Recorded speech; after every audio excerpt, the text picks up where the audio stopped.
باللہ من الشیطان الرجیم بسم اللہ الرحمن الرحیم۔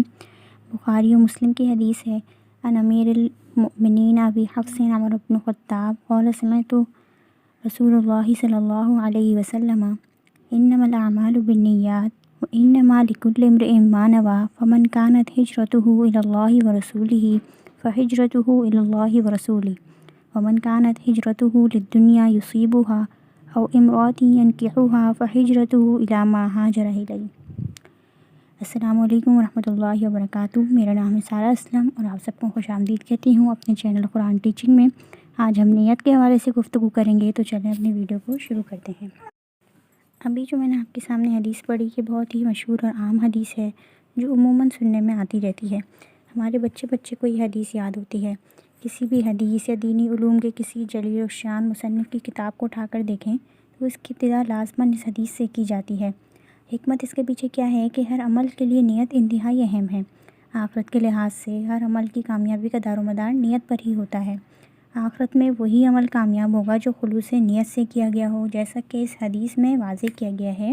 انما الاعمال بالنیات، بے شک کہ تمام اعمال کا دار و مدار نیتوں پر ہے، یعنی جیسا عمل ہوگا ویسی ہی نیت شمار کی جائے گی۔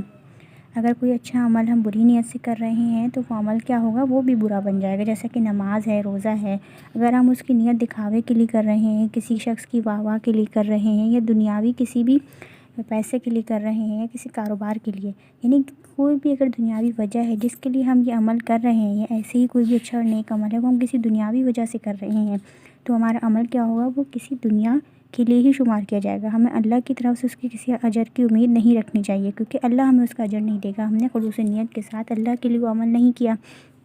جیسے کہ آج کل دیکھیں ہمارے معاشرے میں ایک ٹرینڈ بہت عام ہوتا جا رہا ہے کہ صدقہ و خیرات ایک سیلفی کے ساتھ، یعنی اگر ہم کسی غریب کی کوئی مدد کر رہے ہیں، گرمیوں میں کسی کو پانی پلا رہے ہیں، یا رمضان میں کسی کا روزہ کھلوا رہے ہیں، یا سردیوں میں کسی کو گرم کپڑے دے رہے ہیں، تو کیا کریں گے، ہر چیز کے ساتھ ایک سیلفی یا ایک ویڈیو لازمی ہے۔ یہ بہت ہی غلط طریقہ ہے۔ اس سے کیا ہوتا ہے کہ اس سے صاف معلوم ہوتا ہے کہ ہماری نیت صاف نہیں ہے۔ اگر وہ عمل اللہ کے لیے ہوتا تو اس میں دکھاوا نہ ہوتا، جیسا کہ حدیث نبی صلی اللہ علیہ وسلم ہے کہ کوئی نیک کام کرو یا صدقہ و خیرات کرو تو اس طرح کرو کہ اگر تم دائیں ہاتھ سے کر رہے ہو تو بائیں ہاتھ کو اس کا علم بھی نہ ہو۔ اور ہم کیا کرتے ہیں کہ 4 سے 5 لوگوں تک جب تک نہیں بتاتے تو ہمیں ایسا لگتا ہے جیسے ہم نے کوئی نیک عمل کیا ہی نہ ہو۔ اسی طرح اگر ہم کوئی برا عمل کر رہے ہیں لیکن اگر ہماری نیت اچھی ہے تو وہ عمل اچھا شمار کیا جائے گا۔ جیسا کہ جھوٹ، ہم اس نیت سے کہیں کہ 2 لوگوں کے درمیان صلح ہو جائے گی، سالوں کی لڑائیاں ہیں اور آپس میں بات چیت نہیں ہے، لیکن اگر کسی چھوٹے سے جھوٹ کی وجہ سے ان دونوں کی آپس کی لڑائی ختم ہو سکتی ہے اور دوبارہ سے رشتہ استوار ہو سکتا ہے، تو اگر ہم وہاں پر جھوٹ بولیں اور ان کی لڑائی ختم کرا دیں، صلح کروا دیں، تو یہ جھوٹ جائز شمار کیا جائے گا اور اچھی نیت کی وجہ سے اس کو اچھے اعمال میں لکھا جائے گا۔ اسی طرح غیبت ہے تو ایک برا عمل، لیکن اگر ہم یہ غیبت صرف اس نیت سے کرتے ہیں کہ اس کی وجہ سے کسی معصوم انسان کو کسی دوسرے کا شر معلوم ہو جائے اور وہ شر سے اپنے بچاؤ کا طریقہ کر سکے، تو اس صورت میں یہ غیبت کرنا بھی جائز شمار کیا جائے گا۔ اس طرح حدیث کا دوسرا حصہ ہے وَإِنَّمَا لِكُلِّ امْرِئٍ مَّا نَوَىٰ، ہر شخص کے لیے وہی ہے جس کی اس نے نیت کی ہے۔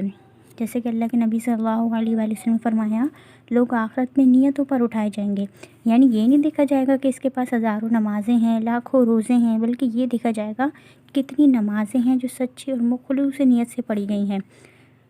اگر تو اس میں ریاکاری ہے تو کہا جائے گا کہ اس کا بدلہ انسانوں سے وصول کرو، یعنی جس شخص کے لیے نماز پڑھی گئی ہے اب جا کے بدلہ بھی اسی سے لیا جائے۔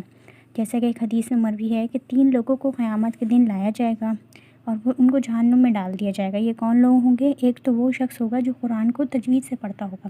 یعنی قرآن کو انتہائی خوبصورت آواز میں، خوبصورت لہجے میں، خوبصورت طریقے سے پڑھتا ہوگا۔ اس کے باوجود اس کو جب بلایا جائے گا تو کہا جائے گا کہ اس کو جہنم میں ڈال دو۔ وجہ اس کی کیا ہوگی؟ کہا جائے گا کہ تم نے قرآن کو اتنے خوبصورت طریقے سے صرف اس لیے پڑھا کہ لوگ تمہاری تعریف کریں اور کہیں کہ کتنا بہترین قاری ہے، تو وہ دنیا میں ہو چکا ہے، یعنی دنیا میں لوگوں نے تمہاری تعریف کر دی۔ اب اللہ کو تمہارے اس عمل سے کیا لینا دینا؟ اللہ کے لیے تم نے یہ عمل نہیں کیا، تو لہٰذا اللہ اس کو تمہاری نیکی میں شمار نہیں کرے گا اور اس کو جہنم میں ڈال دیا جائے گا۔ اسی طرح ایک سخی کو لایا جائے گا، دنیا میں بہت صدقہ خیرات کرتا ہوگا، لیکن کہا جائے گا کہ اس کو بھی جہنم میں ڈال دو۔ کیوں؟ کیونکہ جب یہ صدقہ خیرات کرتا تھا تو اس کی خواہش ہوتی تھی کہ لوگ اس کو سخی کہیں، لوگ اس کی تعریف کریں، تو دنیا میں لوگ اس کی تعریف کر چکے، اب اس کو آخرت میں جہنم میں ڈالا جائے گا۔ اسی طرح ایک شہید کو لایا جائے گا اور کہا جائے گا اس کو بھی جہنم میں ڈال دو، کیونکہ اس نے شہادت اس لیے پائی ہے، جہاد کے لیے اس لیے نکلا کہ لوگ اس کو کہیں کہ یہ شہید ہے اور لوگ اس کی تعریف کریں، تو اس بنا پر اس کو جہنم میں ڈال دو۔ اب دیکھیں کتنے بڑے بڑے اعمال ہیں، خصوصاً شہید کا مرتبہ دیکھیں کہ شہید ایک انسان اپنی پوری زندگی ختم کرتا ہے، لیکن وجہ اس کی کیا ہے؟ اس کی نیت خالص نہیں تھی، زندگی اپنے داؤ پہ لگا دی، لیکن نیت خالص نہ ہونے کی وجہ سے اس کا اتنا اچھا اور اتنا بہترین اور اتنا بڑا عمل کیا ہو گیا؟ ضائع ہو گیا، صرف اس لیے کہ اس نے اپنی نیت کو خالص نہیں کیا تھا اس کام سے پہلے۔ حضرت سفیان ثوری رحمہ اللہ نے ارشاد فرمایا، میں اپنی نیت سے زیادہ کسی چیز کی نگرانی نہیں کرتا، کیونکہ وہ مسلسل الٹتی پلٹتی رہتی ہے۔ یعنی کہ نیت ایسی چیز ہے جو بار بار پلٹ جاتی ہے، تو لہٰذا جب بھی کوئی کام کر رہے ہیں تو اپنی نیت کو حاضر رکھیں اور اپنی نیت کا جائزہ لیتے ہیں کہ ہماری نیت خالص ہے یا نہیں۔ پھر حدیث کا تیسرا حصہ ہے، فمن کانت ہجرتہ الی اللہ ورسولہ فہجرتہ الی اللہ ورسولہ، کہ جس شخص نے ہجرت کی اللہ کے لیے اور اس کے رسول کے لیے، تو بس اس کی ہجرت کیا ہو گئی؟ اللہ اور اس کے رسول کے لیے ہی ہوئی۔ یحییٰ ابن کثیر رحمہ اللہ فرماتے ہیں، نیت کرنا سیکھو کیونکہ یہ عمل کرنے سے زیادہ اہم ہے۔ عمل کی ابتدا میں ہمیں نیت دیکھنا لازمی ہے کہ جب بھی کوئی عمل کرنے لگیں سب سے پہلے ہم یہ دیکھیں کہ ہماری نیت کیا ہے اس کام کو کرنے میں۔ اگر ہماری نیت اچھی ہے تو ہمیں وہ کام کرنا چاہیے، اور اگر ہماری نیت اچھی نہیں ہے تو پہلے ہمیں اپنی نیت کو خالص کرنا ہوگا۔ پہلے ہمیں یہ سوچنا ہوگا کہ اگر ہم یہ کام کر رہے ہیں تو اس کے لیے ہم کوئی اچھی نیت کریں، اور اچھی نیت کرنے کے بعد ہم اس کام کی ابتدا کریں۔ اب یہی نہیں کہ آپ نے ابتدا میں نیت کر لی تو بس اب کافی ہے، بلکہ جب تک آپ وہ کام کر رہے ہیں تو اس کام کے دوران بار بار اپنی نیت کو حاضر رکھیں، بار بار آپ یہ دیکھیں کہیں ایسے کام کرتے ہوئے میری نیت پلٹ تو نہیں گئی۔ بعض اوقات ایسا ہوتا ہے کہ جب ہم نماز پڑھنے کھڑے ہوتے ہیں تو ہم خلوص نیت سے کھڑے ہوتے ہیں نماز پڑھنے کے لیے، لیکن نماز کے دوران کوئی فرد ہمارے پاس آ کے بیٹھ جاتے ہیں اور ہم سوچتے ہیں کہ یہ مجھے دیکھے گا تو یہ کیا سوچے گا، اس نے اتنا چھوٹا سجدہ کیا، اتنی چھوٹی قرات کی، اتنا چھوٹا سا رکوع کیا، تو ہم کیا کرتے ہیں؟ بلا وجہ نماز کو طویل کرنے لگ جاتے ہیں۔ تو یہاں پر کیا ہوا؟ ہم نے نماز کو شروع تو اچھی نیت سے کیا تھا، لیکن بیچ میں ریاکاری شامل ہو گئی، اس فرد کے ہمارے پاس آ کے بیٹھنے سے ہماری نیت بدل گئی۔ تو بالکل اسی طرح نیت جو ہے وہ الٹتی پلٹتی رہتی ہے، تو لہٰذا نیت پر خصوصی دھیان دینا ہے کہ کوئی کام کر رہے ہیں تو بار بار اس میں نیت کو چیک کریں کہ کہیں میری نیت بدل تو نہیں گئی ہے، لہٰذا نیت کو اپنے سامنے رکھیں اور نیت کو دیکھتے ہوئے کام کریں۔ پھر اس حدیث کا آخر حصہ ہے، ومن کانت ہجرتہ للدنیا یصیبھا او امرأۃ ینکحھا فہجرتہ الی ما ہاجر الیہ، کہ جس شخص نے ہجرت کی دنیا کی کسی چیز کو حاصل کرنے کے لیے یا کسی عورت سے نکاح کرنے کے لیے، تو اس کی ہجرت جو ہے وہ اسی لیے ہوگی۔ اب دیکھیں ہجرت کیا ہے؟ اتنا بڑا عمل ہے، لیکن اگر وہ کسی عورت کے لیے کیا گیا ہے تو وہ بھی کیا ہوگا؟ برباد ہو گیا۔ تو نیت درست ہوگی تو معمولی عمل بھی ترازو پر بھاری ہو جائے گا، اور اگر نیت خراب ہوگی تو بڑے بڑے اعمال بھی بے فائدہ ہو جائیں گے اور شمار نہیں کیے جائیں گے۔ جیسا کہ ایک شخص ہے، وہ تہجد کی نماز کی نیت کر کے سوتا ہے، لیکن اس پر نیند غالب آ جاتی ہے اور وہ صبح تہجد کے لیے نہیں اٹھ پاتا، تو اس کی تہجد شمار کی جائے گی، اور ساری رات جب وہ سوتا رہا تو وہ اللہ کی عبادت شمار کی جائے گی۔ یہ حدیث میں ہے۔ تو لہٰذا یعنی ایک نیک عمل اس نے کیا تو نہیں ہے، لیکن صرف ایک نیک عمل کی اس کی نیت تھی اور اس کا ارادہ تھا، تو لہٰذا عمل نہیں بھی کیا تو وہ نیت اور وہ ارادہ عمل شمار کیا جائے گا اور اس کے لیے نیکی لکھی جائے گی۔ اور اسی طرح آپ دیکھیں کہ ایک فرد جو ہجرت کی تکلیف اٹھاتا ہے بیسر عثمانی کے عالم میں، یا بہت سا سامان اس نے اٹھایا، ایک جگہ سے دوسری جگہ آیا، کسی نئی جگہ پہ سیٹل ہونا، اور سفر کتنا مشکل ہے، حالانکہ آج تو سفر کے لیے جدید سہولیات موجود ہیں، اس کے باوجود ہم سب جانتے ہیں کہ سفر کتنا تھکا دینے والا عمل ہے۔ تو ایک شخص جو ہے وہ ہجرت کی تکلیف اٹھاتا ہے، سفر کی تکلیف اٹھاتا ہے، سامان کا بوجھ اٹھاتا ہے، اس کے باوجود اگر اس کی نیت خالص نہ ہو تو اس کا اتنا تکلیف اٹھانا بالکل برباد ہو گیا۔ جیسے کہ حدیث میں ہے کہ ایک فرد نے ہجرت صرف اس لیے کی کہ وہ دنیا کا کوئی فائدہ حاصل کرے۔ آج کل ہم دیکھیں کہ ہم تعلیم کے لیے باہر جا رہے ہوتے ہیں یا ہم کاروبار کے لیے باہر جا رہے ہوتے ہیں، تو اگر ہم اس کام کو کرتے ہوئے کوئی اچھی نیت کریں کہ یہ تعلیم میں اس لیے حاصل کر رہی ہوں کہ اس سے میری ملک و ملت کو فائدہ ہو، یہ میں کاروبار اس لیے کرنے جا رہی ہوں کہ اس کی وجہ سے میں اپنے ماں باپ کا اچھا علاج کرا سکوں، اپنی بیوی بچوں کی اچھی عیالداری کر سکوں، تو ایک اچھی نیت کے ساتھ جب ہم باہر جا رہے ہوں تو ہمارا کیا ہوگا؟ یہ سفر اور وہاں پر رہنا اور وہاں پر ہمارے تمام کام جو ہوں گے وہ نیکی شمار کیے جائیں گے، بجائے اس کے کہ ہم یہ نیت کریں کہ صرف ہم نے پیسہ کمانا ہے، صرف ہم نے عیاشیوں میں زندگی گزارنی ہے، یا ہم صرف اس لیے باہر جا رہے ہیں کہ کچھ عرصہ ہم آزادی سے رہ سکیں، ماں باپ کی ہمارے پر نگرانی نہ ہو، تو یہ کیا ہے؟ یہ غلط نیتیں ہیں۔ تو لہٰذا آپ کی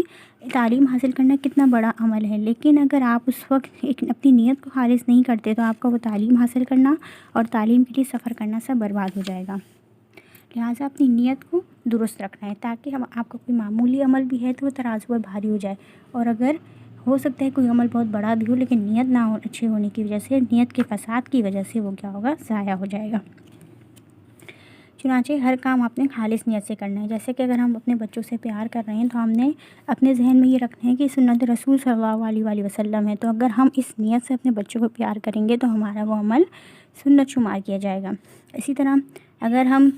ٹھہر کے بات کرتے ہیں یا ہمارے اندر اچھی لکھنے کی صلاحیت ہو تو ہم اچھا لکھتے ہیں صرف اس لیے کہ پڑھنے والے کو فائدہ ہو یا سننے والے کے لیے سہولت ہو، تو ہمارا یہ عمل کیا ہوگا، کیونکہ ہم نے آرام سے آہستہ آہستہ اس لیے بات کی کہ سننے والے کو سہولت ہو، تو ہمارے یہ عمل نیکی شمار کیا جائے گا۔ ہم نے صاف ستھرا کسی تحریر کو اس لیے لکھا کہ پڑھنے والے کو سہولت ہو، تو ہمارا یہ عمل نیکی شمار کیا جائے گا۔ اسی طرح گھڑی پہننا ایک عام سا عمل ہے، لوگ فیشن کے لیے گھڑی پہنتے ہیں، ہاتھ پہ کا خوبصورت لگتا ہے، لیکن اگر ہم گھڑی اس نیت سے پہنتے ہیں کہ اس کی وجہ سے مجھے نماز کے اوقات کا حساب رکھنا آسان ہو جائے گا، یا اس کی وجہ سے وقت کی اہمیت میرے ذہن میں اجاگر رہے گی اور میں اچھے کاموں میں اپنے وقت کو صرف کروں گی، تو اس سے کیا ہوگا کہ گھڑی پہننے کا عمل میرے لیے ثواب بن جائے گا۔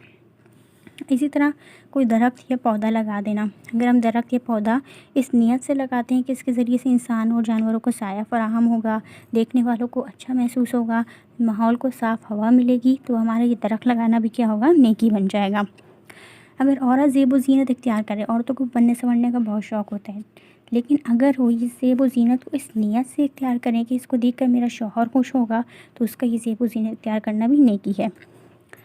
حدیث نبی صلی اللہ علیہ وآلہ وسلم ہے، ان اللہ لا ينظر الى اجسامکم ولا الى صورکم ولکن ينظر الى قلوبکم واعمالکم، کہ اللہ تمہارے جسموں کو نہیں دیکھتا اور نہ ہی تمہاری صورتوں کو دیکھتا ہے۔ اللہ کیا دیکھتا ہے، ولکن ينظر، لیکن اللہ دیکھتا ہے الى قلوبکم واعمالکم، تمہارے دلوں کی طرف اور تمہارے اعمال کی طرف، یعنی اللہ کو اس سے کوئی لینا دینا نہیں ہے کہ آپ حبشی ہیں یا آپ عربی ہیں یا پاکستان کے رہنے والے ہیں یا آپ آسٹریلیا کے رہنے والے ہیں۔ اللہ کے لیے کیا اہم ہے کہ آپ کے دل میں خلوص ہے، یہ ریاکاری ہے۔ اللہ یہ دیکھتا ہے کہ آپ جو عمل کر رہے ہیں وہ آپ کس نیت سے کر رہے ہیں، آپ اچھا عمل کر رہے ہیں یا برا عمل کر رہے ہیں، آپ کا عمل کرتے ہوئے نیت اچھی تھی یا نیت بری تھی۔ تو لہٰذا ہر لحاظ سے ہم نے اپنے عمل کو اہمیت دینی ہے اور اپنے نیت کو اہمیت دینی ہے۔ کوئی بھی عمل کریں تو سب سے پہلے نیت کو حاضر رکھیں اور نیت پر توجہ دیجیے کہ آپ کی نیت کیسی ہے اس کام کو کرتے ہوئے۔